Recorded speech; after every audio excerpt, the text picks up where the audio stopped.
Hi, how are you all. तो अगर आप बच्चे ये प्रॉब्लम देखें, ये प्रॉब्लम इंक्लाइन प्लेन की प्रॉब्लम है। ठीक है, प्रॉब्लम आसान है, थोड़ा कैलकुलेटिव है। और अगर हम इसको अटेम्प्ट करें तो अटेम्प्ट कैसे करेंगे, तो करने का तरीका ये है कि इसमें सारी information the ratio of range along incline plane दे रखी है।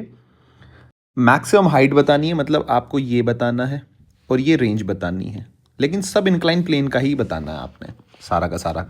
अब अच्छी बात ये है कि ये जो एंगल थीटा है और ये एंगल थीटा, ये दोनों क्या है बराबर। ये देखो, ये 74 है, 37 है। तो सबसे पहले आप एक्स वाई देखो, एक्सिस तो मेरे हाथ में होती है ना माननी, तो ये मैंने एक्स वाई मान लिया जो मैंने यहाँ मान रखा है। अब सबसे पहले मैं जी कैसे होता है, इधर जी के दो कंपोनेंट लूँगा। आप इजीली कर सकते हो, जी कॉस थीटा जी साइन थीटा, वो मैंने यहाँ लिख दिया है। सिमिलरली मैं यू के कंपोनेंट करूँगा, यू एक्स और यू वाई, तो यू एक्स और you Y.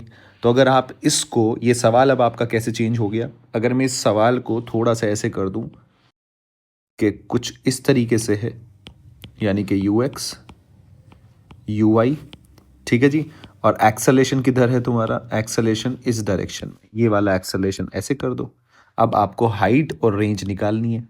Simple equation of motion लगाएंगे तो तुम्हारा एस वाई तो क्या होगा, अगर आप यहाँ देखो एस वाई तो क्या होगा, ज़ीरो होगा, तो टोटल टाइम आ जाएगा 15/2।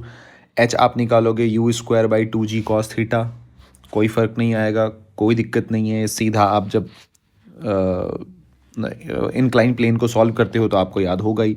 एस वाई में दिक्कत है, यानी कि रेंज में दिक्कत है, क्योंकि जो आप फॉर्मूला याद करते हो पहले, आप जब ग्राउंड टू ग्राउंड तो you x into T plus half A x T square, तो वहाँ ए एक्स जीरो होता है, लेकिन यहाँ ए एक्स बच्चे जीरो नहीं है। देख रहे हो ना आप, एक्स डायरेक्शन में भी एक्सेलेरेशन है, तो प्रॉपर सॉल्व करना पड़ेगा।